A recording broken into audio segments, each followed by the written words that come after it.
Hola, ¿cómo les va, grupo? Bueno, hoy es nuestro segundo encuentro. Yo sé que están muy ansiosos de poder continuar trabajando y eso es fundamental para poder acompañarnos, para seguir este proceso y para que podamos entre todos hacer con ustedes el camino, ¿no? Como les decía el otro día. Bueno, hoy vamos a ver un poco la vida y la obra de el hacedor de la psicología social, Enrique Pichon Rivière.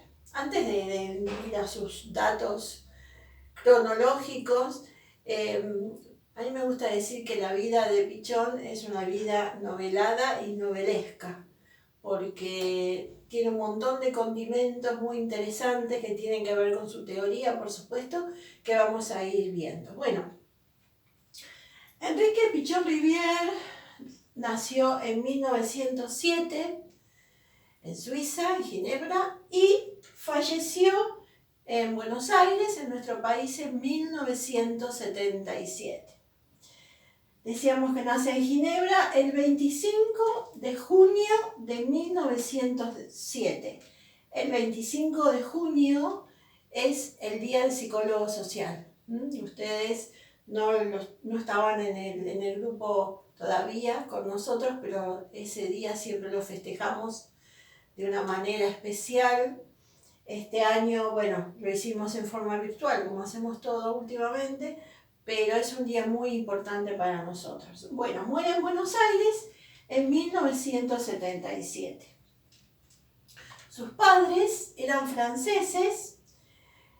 El padre era agricultor, se dedicó a varios tipos de cultivos, todo lo que tenía que ver con el campo. Cultivaba o trabajaba con los gusanos de seda para producir los hilos de seda, que en esa época eran muy requeridos y muy costosos, así que supuestamente era una muy buena fuente de entrada. Pero al papá de Enrique siempre no le fue muy bien con todo lo que él emprendía.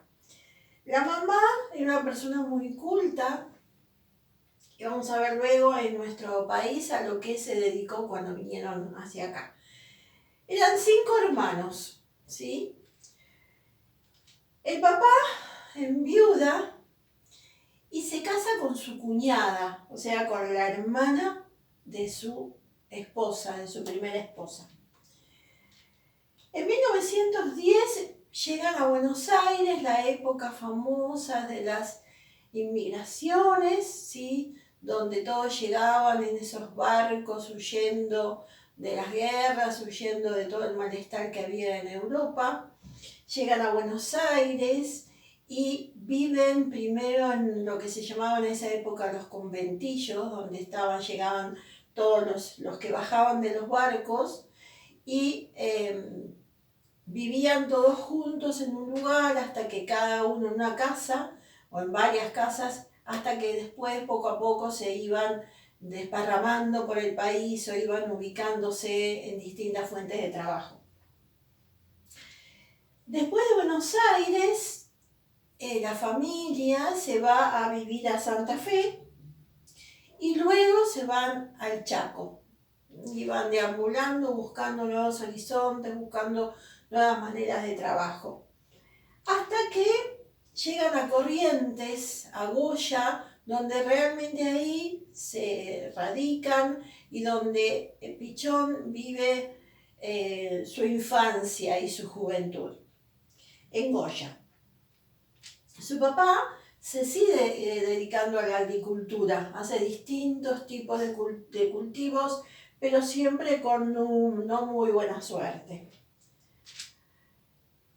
A los 7 años, Enrique se entera, como suele suceder, por algún familiar o algún hermano mayor o alguien que se lo cuenta, que no es hijo de la misma mamá de sus hermanos, ¿sí? Sino que es hijo, porque él era el menor, hijo de lo que era la cuñada, ¿sí?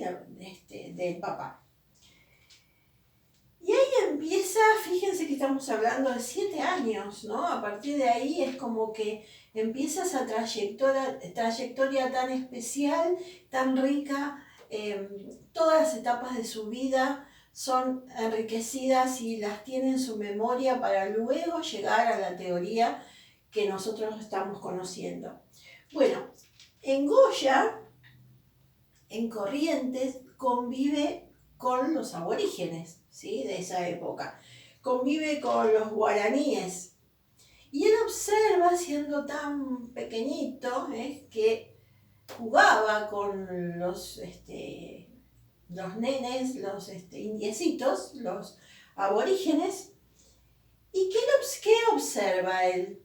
Que cuando están solos o están en sus grupos de amigos con los cuales jugaba, o los mismos adultos, ¿no?, la familia de esos chicos con los cuales él jugaba, eran amables, eran serviciales, pero cuando estaban en grupo, ¿sí?, eran sanguinarios. Eso lo sabemos, ¿sí?, por nuestra historia argentina, que los famosos malones, ¿no?, que avasallaban con todo, que venían a caballo y arrasaban con todo lo que habían, mataban, violaban, robaban a los chicos.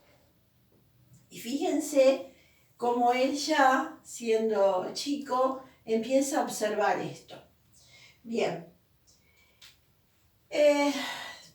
siendo muy chiquito, como estamos diciendo, ya se preocupaba por todo lo que tenía que ver con lo social. Él va creciendo, la mamá funda la primera escuela secundaria que había en esa ciudad, y participa, ya siendo adolescente, de las inundaciones. Las inundaciones, como vivían todos a la vera del río, eran muy frecuentes, ¿sí?, y se repetían todos los años, en las mismas épocas del año, generalmente, la crecida. Y él observa que se repetían cíclicamente las características de esos vecinos en cuanto a qué actitud tomar cuando veían que llegaba el agua, o antes, las señales que había antes de que llegara el agua, por ejemplo, la correntada más fuerte, que los pájaros, que los peces, había mucha movilidad para otro lado, y esos eran síntomas o signos que la gente del lugar no tomaba en su inconsciente como algo que le estaba avisando lo que iba a pasar. Y repetidamente se iba haciendo las mismas cuestiones todos los años.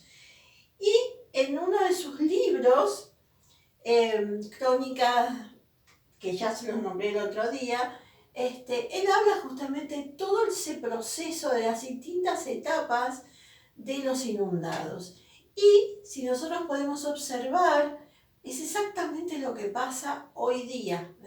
La gente que está acostumbrada, que vive a la orilla de un río, que primero no acepta lo que le está pasando, que al final luego los tienen que sacar un poco a la fuerza para refugiarlos en una escuela, en un club, donde fuera. Todas las distintas etapas que se van dando y se siguen dando en las inundaciones.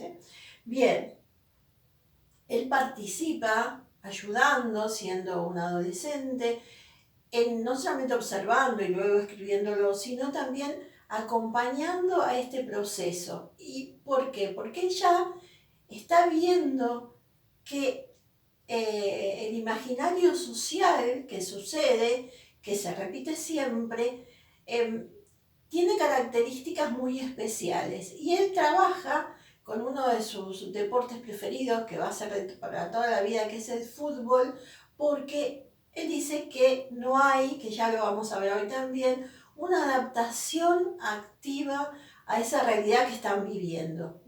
Entonces hay una adaptación pasiva, que las cosas se sucedan, de quejarse, de esperar que otro se lo solucione, y él desde armar equipos de fútbol donde cada uno de los jugadores tienen un lugar, donde cada uno tiene que hacer un papel especial y entre todos arman el equipo para poder ganar y hacer goles.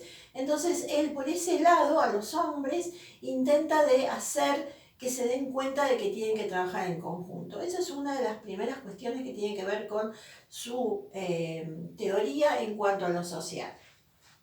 Bien, entonces, Inundaciones lidera en organizaciones por las acciones, lo que yo les decía, y esto de la paranoia, dice él, de la resistencia al cambio, ¿sí? De quedarse, de negar lo que les está pasando y dejar que el otro resuelva por ellos.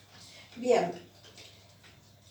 Y él ve entonces en los deportes, en este caso que les contaba que era el fútbol, ese carácter operativo, ese darse cuenta desde la acción lo importante que es trabajar en equipo, para el bien de todos.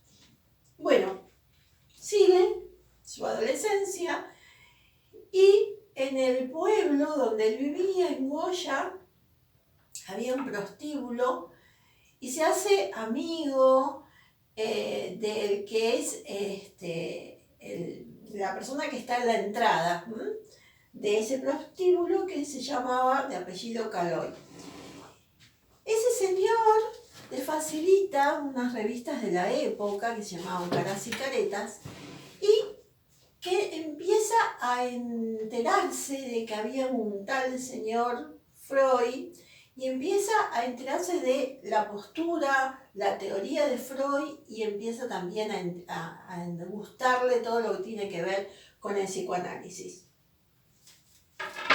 Bueno, sigue su etapa adolescente hasta que termina la escuela secundaria y obviamente en la ciudad donde él vivía no había ninguna universidad ni estudios terciarios que se pudieran hacer. Entonces, como muchos de los que tenían esas intenciones, seguir estudiando, se va a Rosario a estudiar medicina. Y ahí se recibe como psiquiatra. Luego de que termina su carrera, no vuelve a su ciudad, sino que se va a Buenos Aires, ¿no?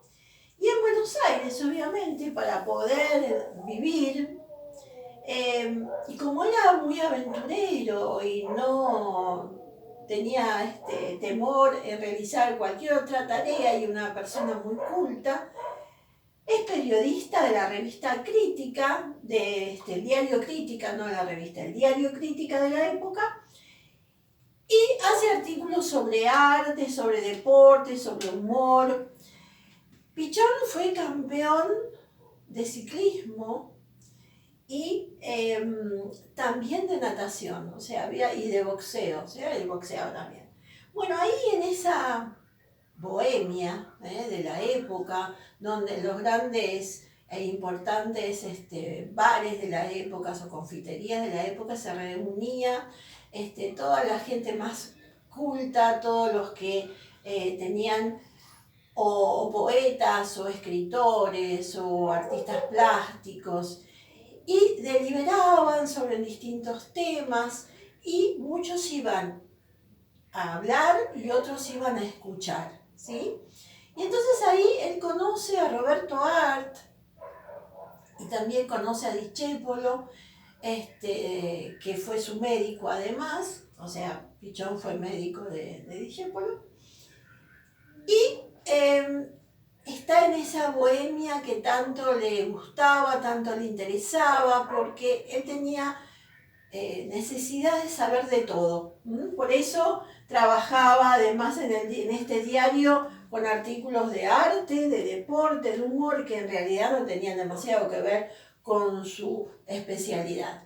Bueno, en 1936 recién se recibe de médico, ¿sí? Cuando se recibe de médico empieza su derrotero, ¿sí? Porque ya él tenía una lucecita encendida en cuanto a su postura de la psiquiatría de ese momento. Y se va a trabajar a Torres, en Luján. En admisión, es decir, donde llegaban las familias con un paciente o con una persona que estaba en crisis y que la idea de la familia era dejarlo para que se ocuparan de ese enfermo. Y entonces él recibe ahí a las familias con los pacientes y empieza a observar esa relación familia-paciente o familia supuesto enfermo psiquiátrico, ¿no?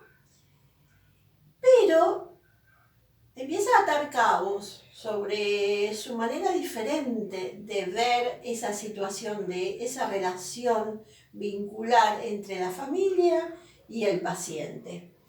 Y además observa, deambulando por todo el espacio enorme que es Torres, observa que hay pacientes que dice que son bellos, dice él, son lindos, que no tienen esas facciones de oligofrénicos. Entonces empieza a observar, a ver, ¿qué pasa con estos pacientes? ¿Son iguales? Ninguno, que todos los demás, ninguno es recuperable, ninguno es posible de volver a una mediana o total normalidad y reintegrarlos a la sociedad. Por supuesto, esa no era la postura del momento, de ningún lugar, de ningún hospicio de la época. Ahí empieza un poco a hacer cortocircuito con las autoridades, con los enfermeros, con los médicos que atiendan a esos pacientes, que fundamentalmente los medicaban como para que no molestaran, ¿no? Para decirlo así. Entonces él ve esos pacientes con esas características especiales, y él los rebautiza como, no como oligofrénicos, sino como oligotímicos, ¿sí? Porque él decía que había un resto en ese retardo afectivo, en esa posibilidad de volver a una vida normal o medianamente normal. No eran irrecuperables. Él tenía esa teoría. Bien, ¿qué pasa cuando está en Torres? Él empieza a darse cuenta de esto y empieza a buscar otros caminos para llegar a ver qué se puede hacer con esos oligotímicos. Entonces, trata de trabajar con los enfermeros del lugar, que piensa en esa época, un enfermero era el que tenía el poder, ¿no? Es decir, ante los pacientes. ¿Por qué? Los medicaban, los ordenaban, que se acostaran, que durmieran, que no molestaran, ¿sí? ¿Y cuál es la idea de Pichón? La idea de Pichón es que trabajar con esos pacientes que él decía que había un resto posible de recuperación en grupos. Ahí aparece, empieza a pensar una teoría diferente. Entonces, llama a los enfermeros, y los enfermeros están viendo, por supuesto lo hablamos sencillo, pero esto era un proceso de tiempo, que esos pacientes, esos oligotímicos, empiezan a empoderarse, empiezan a tomar actitudes diferentes, empiezan a ser ellos desde el lugar poco o mucho que cada uno puede. Y entonces se dan cuenta de que no es lo que tenían ya organizado mejor de muchos años. Y se rebelan los enfermeros, no quieren más trabajar con él. ¿Y qué hace Pichón? Se queda ahí, piensa, bueno, listo, ya no puedo hacer nada porque los enfermeros no me quieren acompañar. No. Convoca a los pacientes que están en mejores condiciones para que sean ellos los, como llamamos ahora, coordinadores de esos grupos. Y obviamente, al tener un objetivo, al tener una perspectiva diferente de esa vida monótona y sin vuelta que tenía en ese lugar, esos coordinadores oligotímicos y los pacientes que eran sus compañeros, empiezan a tener cambios positivos, lo que él llama una adaptación activa a la realidad, que luego vemos. Bueno, pero, llega un momento en que las autoridades de Torres ya no quieren más de esta cuestión con Pichón. Y entonces Pichón tiene que renunciar y se va de Torres. Pero empieza a trabajar en el Borda. En el Borda es donde durante 15 años, sigue con esto que estábamos hablando, empieza a cada vez tomar más carácter, le empieza a poner más teoría a lo que él observó cuando estaba en Torres, y hace todo su material teórico en base a esos 15 años de observación, de investigación, por supuesto al tener una base científica, ¿no? Y ver que ese trabajo en grupo le daba resultado, le daba la posibilidad de que esos pacientes mejoraran. Y él Pichón critica a las prácticas de los psicoanalistas. ¿Por qué? Porque él pensaba de que era una cuestión de comercio, ¿sí? Esos psicoanalistas en sus consultorios, por ejemplo, ya en Buenos Aires estamos hablando, ¿no? En capital. Esos psicoanalistas hacían larguísimos los tratamientos, a lo mejor sin demasiados resultados, pero eternos en años, porque era una cuestión económica, ¿sí? Y esta cuestión de empezar a pensar, de trabajar en grupo, lo hace mucho más dinámico, mucho más breve y además mucho más efectivo. Por supuesto, sus colegas no están de acuerdo porque está criticando y cambiando lo que ellos tenían como su fuente de trabajo. Entonces, a partir también estaba como jefe de admisión, ¿sí?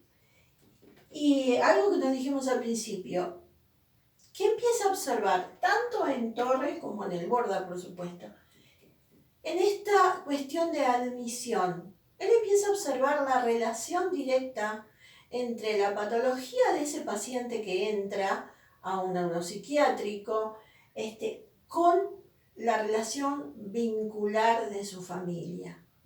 Es decir, que él ve que muchas de las patologías que estaban enmarcadas en esa admisión de esos pacientes tenían que ver con la relación vincular entre el paciente y la familia, ¿sí? O sea, fíjense cómo va creciendo esta cuestión del análisis de todo lo que tiene que ver con la teoría de los grupos, que es lo fundamental en la teoría de Pichón.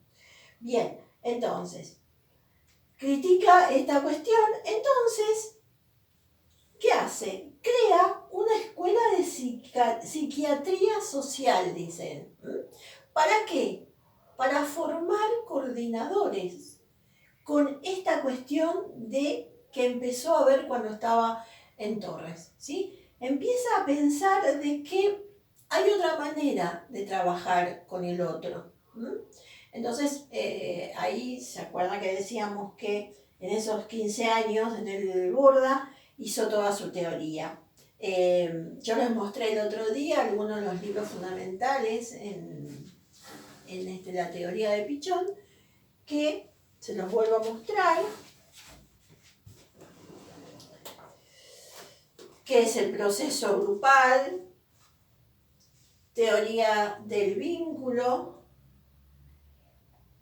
el proceso creador y la psiquiatría, una nueva problemática. Y fíjense el subtítulo, ¿no? No sé si lo alcanzan a leer. Dice, del psicoanálisis a la psicología social. Y lo pone en mucho como subtítulo. ¿Por qué? Porque era un desafío a lo que pensaban sus colegas. Por eso lo pone como subtítulo. Bien, digamos. Entonces, crea la Escuela de Psicología Social, que luego va a ser la Escuela de Psicología Social, cuando estaba en el Borda, ¿no?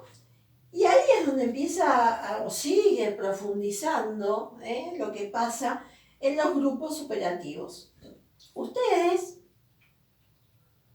tienen dos instancias de trabajo en la escuela. Uno es el teórico, que en este caso es lo que estamos viendo hoy, y luego lo que llamamos el grupo operativo. ¿Sí? En este momento que estamos en esta manera diferente de trabajar, el grupo operativo, operar, que es accionar, ¿no es cierto?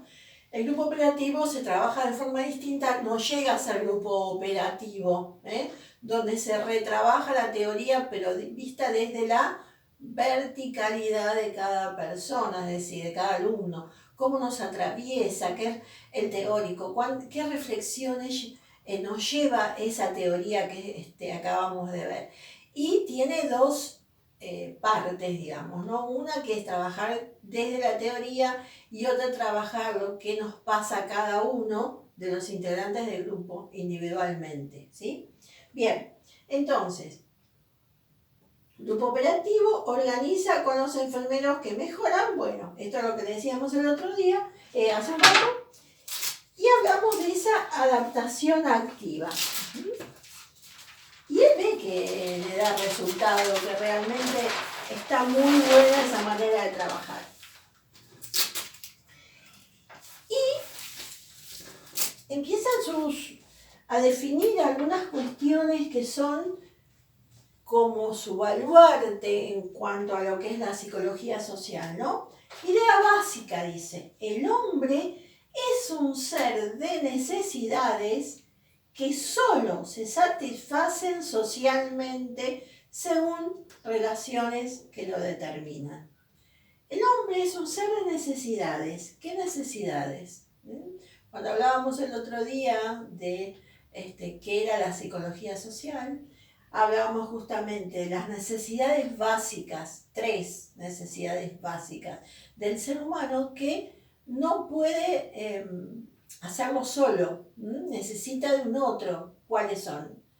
El abrigo, el alimento y el amor, ¿sí? Entonces, esas son las necesidades básicas que tenemos. Entonces, el hombre es un ser de necesidades que solo se satisfacen socialmente según relaciones que lo determinan. Según relaciones que lo determinan, ¿quiénes son las relaciones? El núcleo primario, que es la familia, después será los compañeritos de jardín, del barrio, de la escuela, del club, del trabajo, formar una familia a su vez. Esas son las relaciones que lo determinan, ¿sí? Que hace que se vaya forjando esa historia de vida con cada uno de nosotros, ¿no?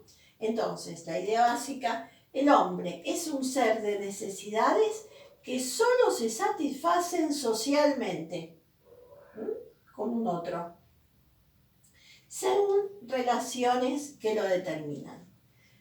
Antes de esta postura de Pichon, la psicología era disociante, es decir, sobre todo antes de Freud, ¿no? El hombre estático, aislado de lo social. Se trabajaba el psicólogo o el terapeuta, trabajaba con ese paciente lo que le pasaba en su estructura psíquica, pero no teniendo en cuenta los vínculos, por eso está tachado acá, ¿sí?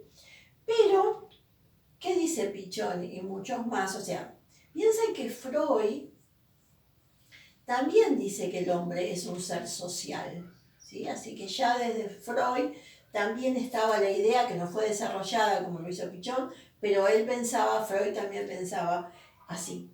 Bueno, el hombre dice praxis, actividad transformadora. ¿Qué es la praxis? La praxis es el método dialéctico que hablábamos el otro día, de lo particular a lo general, de lo general a lo particular, que es la actividad transformadora, es la relación dialéctica entre el hombre y el mundo, ¿sí? No podemos crecer, formarnos como sujetos sociables si no es con un otro, ¿sí? No hay alternativa. hombre y mundo, necesidad.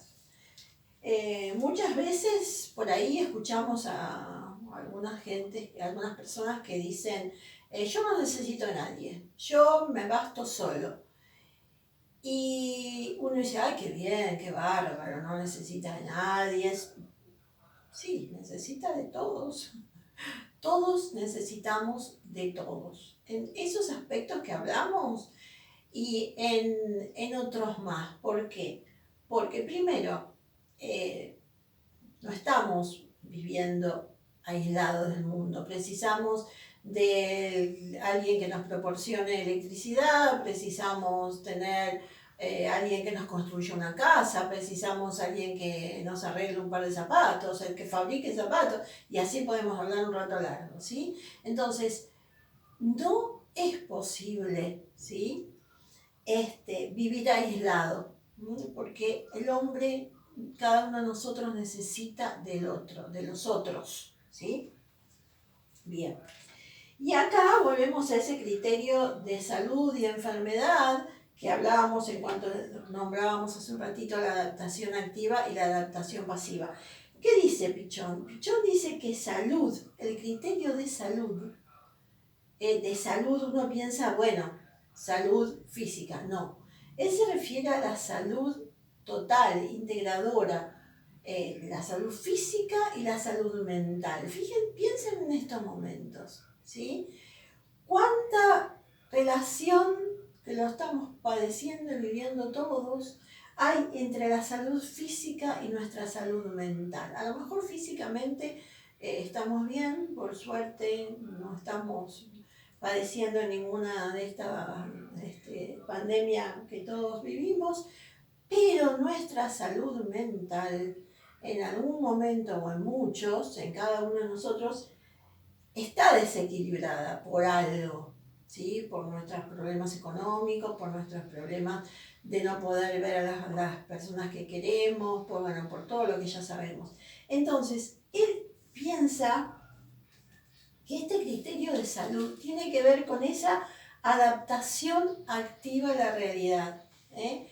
Lo que podríamos también nombrar como resiliencia, el hecho de adaptarnos, acomodarnos a las circunstancias, buscar otros recursos, ¿sí? Para seguir adelante. Y sabemos que en estos tiempos vemos muchísimos ejemplos, y seguramente habrá muchos entre ustedes también, que tienen esa adaptación activa. ¿En qué sentido? Bueno, buscar otra cosa que no sea lo que habitualmente trabajo, porque tengo que seguir subsistiendo y mi familia, por ejemplo, depende de mí. Bueno, nos reinventamos en estos tiempos. Esto es la adaptación activa. ¿Y qué pasa con lo contrario, con la enfermedad, que dice Pichón, criterio de enfermedad? Es la adaptación pasiva. El que dice yo no puedo, yo no tengo, nadie me ayuda, nadie me quiere, me voy a morir de hambre, ¿qué voy a hacer de mi vida? Bueno, todas esas cosas que sí las podemos tener en un momento, pero en esa adaptación activa, salir a flote y reinventarnos, ¿sí? Piensen cuántos ejemplos tenemos en estos días y lo encontramos, no sé, en artículos de diarios, en los noticieros y todo, ¿no? Adaptación activa, interjuego dialéctico con el mundo, lectura de la realidad con capacidad de evaluación y propuestas de cambio. Bien clarito. Interjuego dialéctico, ¿qué quiere decir? Dialéctico con el medio, es decir, bueno, esta es la situación, o esta es mi situación, o la situación familiar. ¿Qué hacemos con esto? ¿Nos quedamos llorando? ¿Nos quedamos viendo a ver que no llueve del cielo? No. Leemos la realidad y tenemos la capacidad de evaluar lo que tenemos, lo que podemos, y buscamos una propuesta de cambio. Y en esa adaptación activa hay un aprendizaje. ¿Cuántas personas dicen, yo no sabía que, no sé, que podía cocinar como estoy cocinando y que encima las empanadas me salen bárbaras y las hago a vender, ¿sí? Por ejemplo, aprendizaje, apropiación instrumental de la realidad para transformarla y transformarse. Proceso de liberación. Vemos de nuevo. Apropiación instrumental de la realidad. Observo, hago una lectura de lo que nos está pasando. ¿Para qué? Para transformarla y transformarse en un proceso de liberación. ¿Por qué? Porque me estoy probando, porque compruebo de que puedo, de que tengo otras capacidades, que tengo la voluntad de seguir adelante. Eso es la adaptación activa. Bien, conciencia crítica. Seguimos con la adaptación activa. Reconocimiento de las necesidades propias y la comunidad, estructuración de vínculos para resolver esas necesidades. Conciencia crítica. Seguimos con el COVID. Familia, a lo mejor hay hijos adolescentes, hay un papá y una mamá, que el papá era el sustento hasta ese momento, y que ahora en este momento entre todos se ayudan, entre todos colaboran, hacen una pequeña empresita familiar para seguir adelante. Eso si hablamos de familia. Pero ¿cuántos casos tenemos en nuestras ciudades, en nuestros barrios, de ante una problemática barrial, en vez de solamente quejarse al municipio y esperar que llueva la solución y sabemos cuánto a lo mejor hay que esperar, dicen, bueno, nos organizamos, tenemos una cuadra que no tiene iluminación y es peligrosa y todo lo demás. ¿Qué hacemos? Bueno, nos juntamos, entre todos compramos, no sé, las lámparas, un vecino es electricista, las pone. Reconocimiento de las necesidades propias y la comunidad. Estructuración de vínculos para resolver esas necesidades. Miles de ejemplos tenemos. Adaptación activa.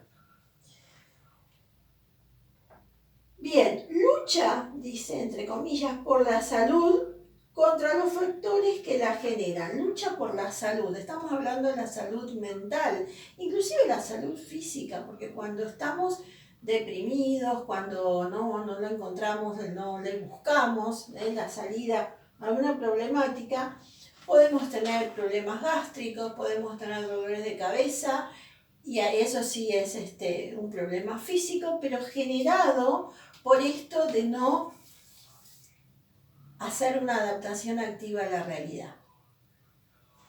Y adaptación pasiva es todo lo contrario, justamente. Relación con el medio rígida, estereotipada. Resistencia al cambio. ¿Cuánta gente dice yo no puedo, yo no sé, yo no tengo, nadie me quiere, nadie me ayuda, no sé qué voy a hacer en mi vida? Bueno, hay que investigar a ver cómo hago para llegar a esto, a esta adaptación activa, ¿sí? Todos tenemos recursos, todos somos capaces de un montón de cosas que a lo mejor ni sabíamos que las teníamos, pero buscando, ante la necesidad, encontramos otras posibilidades que encima nos hace feliz, no solamente nos hace feliz a nosotros y nos empodera, como decíamos, sino que también es una solución o un camino para salir de esa adaptación pasiva, ¿sí? Bueno, estos son todos conceptos que acuña Pichon y que son esenciales en el trabajo del psicólogo social. Bueno, como no se privaba de nada Pichon en cuanto a su análisis, y él era un bohemio, como les decía antes, también analizaba el arte, a ver si lo tengo acá, el proceso creador. Este es uno de los libros, el más finito, más chiquito, de Pichon, que es el proceso creador. Y él, Enrique Pichon Rivière, es eso, habla del arte y la locura. ¿Por qué? Porque el arte también es una manifestación del psiquismo, ¿sí? Cuando nosotros vemos a los chicos, a los nenes que empiezan jardín y todo, que dibujan, sabemos que pintan, sabemos que es una lectura, ¿sí? Hay especialistas para eso, como un psicólogo infantil, por ejemplo, un psicopedagogo que también lo utiliza. Es una lectura de lo que le está pasando y es una manifestación artística, ¿sí? La postura de Pichón de ese momento, piensa de qué año estamos hablando, en el siglo pasado. Por supuesto que hay muchas manifestaciones artísticas que, según los que saben de arte, no hace falta interpretarlas, simplemente lo que nosotros nos dice eso que estamos mirando, ¿sí? Y lo mismo que un escritor, cuando escribe algo y lo pone en papel o digitalmente, lo que fuere, ya le pertenece al que lo lee, ¿sí? Deja de ser suyo para pertenecerle al otro que lo está leyendo. Y cada uno va a hacer una lectura diferente de eso que está viendo, ¿sí? Sobre todo si miramos, por ejemplo, ¿no? Estamos hablando de general, de una pintura abstracta. Y le preguntamos al autor, ¿qué no sé, o leemos el título de lo que dice abajo del cuadro, no sé, la dama de azul, por decir algo. Y lo que nosotros vemos, lo que menos vemos ahí es una dama azul. Pero a lo mejor nos esforzamos y tratamos de interpretar, no hace falta, ¿sí?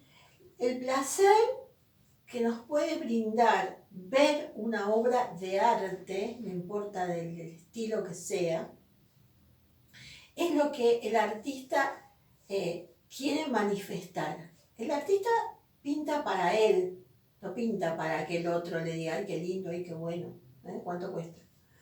Simplemente pinta para él, es una manifestación de su psiquismo, ¿sí? Si a nosotros nos impacta, nos gusta, nos desagrada, lo que fuera, es cuestión del otro, ¿no? Del que está mirando, ¿sí? Bien, entonces, ¿de qué habla Pichón? Pichón dice, el arte y la locura. Claro, como él era psiquiatra y como trabajaba con pacientes psiquiátricos, él utilizaba esto, además del arte, para tratar de acompañar en ese proceso de recuperación o en ese proceso de mayor bienestar a sus pacientes desde el arte, ¿sí? Entonces, analiza el arte y él habla del arte patológico o el arte normal, según Pichón. Entonces, el arte patológico es la reconstrucción del objeto interno roto, dice él. El paciente psiquiátrico que pinta o que dibuja o que tiene una manifestación artística lo expresa, dice, objeto interno roto. Esa manifestación de su psiquismo, que lo importante es que lo pueda sacar, que lo pueda mostrar, ¿sí? Después el psiquiatra, a lo mejor inclusive acompañado por el paciente, puede descubrir, puede tener elementos de juicio para su mayor acercamiento a la patología o al acompañar a esa persona en su recuperación. Y él dice que el arte patológico, el paciente pinta compulsivamente, hay falta de movimiento, hay mirada vacía y caóticamente, no hay una organización de lo que plasma en la pintura. Eso es lo que dice Pichón. Yo esto lo tomo con pinzas, porque desde el momento que saben que el arte es muy particular, el arte es muy específico de quién lo ve. Nos pueden ver 200 personas en el mismo cuadro o en la misma obra artística y son 200 sensaciones diferentes, ¿sí? Bueno, él dice eso, que el enfermo pinta compulsivamente, hay falta de movimiento, las miradas son vacías, que hay un caos, que no hay una organización en lo que pinta, falta de conciencia crítica, elementos apiñados. Eso es lo que dice él. Y el arte normal, según Pichon, es un proceso de creación, finaliza su obra, y él piensa, por eso está entre comillas, que todo arte es autobiográfico, ¿sí? Los grandes pintores, reconocidos mundialmente, o los grandes escultores también, en sus obras se puede leer su historia, ¿sí? Su historia de vida, sus problemáticas. Bueno, y otra de los conceptos básicos de Pichon es par salud-enfermedad, que tiene que ver con lo que hablamos antes de adaptación activa y pasiva, ¿no? Psicoanálisis y par salud-enfermedad. Enrique Pichon-Rivière, psicoanálisis a psicóticos como Melanie Klein. Melanie Klein es una de los autores que ustedes van a ver en la carrera. Es una mujer, Melanie, que no era profesional, no era psicóloga ni psiquiatra, pero hizo una teoría tan importante trabajando con niños que es considerada uno de los pilares de lo que es la psiquiatría. Bueno, parte conservada en el psiquismo del psicótico, portavoz chivo emisario, ahora lo vamos a trabajar. Entonces, Pichon-Rivière, psicoanálisis a psicóticos. Él hacía psicoanálisis a psicóticos. Y trabaja con la parte conservada en el psiquismo del psicótico, lo que hablábamos antes de los oligotímicos, ¿se acuerdan? Bueno, entonces, parte conservada en el psiquismo del psicótico, portavoz chivo emisario ¿de qué? Cuando hablábamos de la relación familia y paciente, ahí es donde vamos a ver ahora.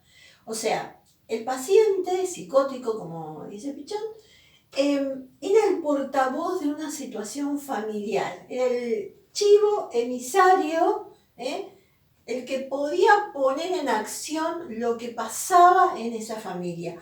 Por eso, cuando él estaba en la admisión, en el departamento de admisión, tanto en Torres como en el Borda, eso observaba, que había una relación directa entre la problemática que presentaba ese paciente con la situación familiar. ¿Por qué? Muchas veces la costumbre que era, llevaban al paciente, lo dejaban y listo, ya está, arréglense con el paciente. Pero él entrevista a la familia, empieza a ahondar cuáles son las problemáticas familiares, el porqué de que ese paciente que se pudo hacer cargo de esa situación familiar llegó a ese momento de crisis, ¿sí? Portavoz chivo emisario de la situación familiar. Bueno, las conductas sanas, seguimos con la adaptación activa, conducta enferma, adaptación pasiva. Salud, aprendizaje, adaptación activa. ¿Por qué? Ya lo hablamos un poquito. El criterio de salud y el criterio de enfermedad tiene que ver con ese aprendizaje de lo que vivimos, de lo que nos pasa y que podemos hacer una adaptación activa a esa situación y salir adelante, ¿sí? Adaptación activa. Enfermedad, estereotipia, es decir, no nos movemos, seguimos lamentándonos, adaptación pasiva. ¿Y qué pasa entonces? ¿Por qué estamos hablando en psicología social del grupo operativo? Es el interjuego entre el grupo interno y el grupo externo. Volvemos. Grupo operativo. Lo que hacíamos en un ratito. Entre lo que nos pasa a cada uno de nosotros en nuestro grupo interno y lo que vamos mostrando en ese grupo externo del cual somos parte. Y ese grupo externo, que ustedes ya tienen un grupo, va modificando, va cambiando, va accionando como espejo. La mirada del otro me da de identidad, ¿sí? Es decir, el otro me devuelve lo que los otros ven de mí y yo me puedo ver, puedo empezar a verme diferente. Bien, bueno, esta fue nuestra clase de hoy. Había mucho para hablar. Este librito no se los mostré, creo, el otro día, que se los recomiendo porque aquí en este libro está en forma muy divertida todo lo que vamos a ir viendo desde algún lugar con nuestra teoría. Se llama Psicología Social para Principiantes. Lo tienen en la web, lo pueden bajar. Psicología Social para Principiantes. Se los recomiendo porque es una forma muy divertida y muy amena, siempre con ilustraciones, está la teoría. Entonces es mucho más, a lo mejor, sencillo, y si viajan o lo tienen en la mesita de luz, en algún momento lo pueden leer y van a encontrar todo lo que vamos viendo en nuestras clases. Bueno, alumnos, nos veremos próximamente con otro teórico. Espero que estén todos bien. Y por hoy aquí terminamos. Hasta luego.